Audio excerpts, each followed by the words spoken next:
Hadits sahih belum tentu benar. Tujuan video ini adalah meluruskan penafsiran yang salah. Pertama, hadis itu bukan kitab suci, tetapi tulisan orang tentang Nabi. Kedua, berdasarkan suatu riwayat, Nabi pernah melarang keras penulisan ucapan Nabi selain Al-Quran. Alasan yang populer adalah kekhawatiran bercampur aduk antara wahyu dan pendapat pribadi Nabi. Karena pendapat Nabi bisa saja salah, karena Nabi juga manusia biasa seperti kita. Ketiga, kapankah pertama kali hadis ditulis?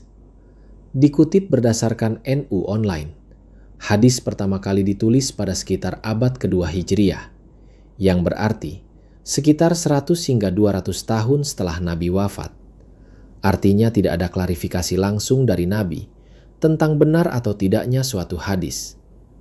Keempat, marilah kita pelajari bagaimana kriteria hadis dikatakan soheh, doif, maudu, dan lain sebagainya. Bagaimanakah Imam Bukhari dan Imam Muslim mensyaratkan kriteria hadis sehingga dikategorikan soheh? Apakah melihat dari kebenaran atau kesesuaian isi atau matan hadis? Jawabannya tidak. Mereka mensyaratkan kriteria hadis soheh hanya berdasarkan penilaian terhadap riwayat hadis. Dengan kata lain, lebih bersifat subjektif. Berdasarkan artikel ilmiah, Imam Bukhari mensyaratkan antara guru dan murid pernah bertemu, walaupun sekali. Sedangkan Imam Muslim mensyaratkan antara guru dan murid pernah hidup di zaman yang sama, walaupun tidak pernah bertemu. Karena Nabi menerima wahyu Al-Quran dan mengajarkan wahyu Al-Quran, maka idealnya suatu hadis yang dianggap soheh haruslah selaras dengan Al-Quran. Aneh jika ada suatu hadis dianggap benar, tetapi bertentangan dengan Al-Quran, sekalipun hadis itu berpredikat soheh. Lantas, bagaimanakah kita menyikapi suatu hadis?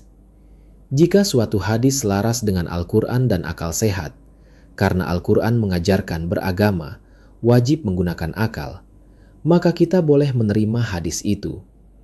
Jika suatu hadis jelas-jelas bertentangan dengan Al-Quran atau akal sehat, maka kita wajib menolaknya. Jika suatu hadis belum diketahui, apakah hadis itu benar ataukah tidak, apakah hadis itu baik ataukah buruk, maka kita pending dahulu hingga diketahui fakta tentang hadis itu, apakah benar ataukah salah, apakah baik ataukah buruk, barulah kita simpulkan. Marilah kita beragama dengan akal sehat. Semoga bermanfaat.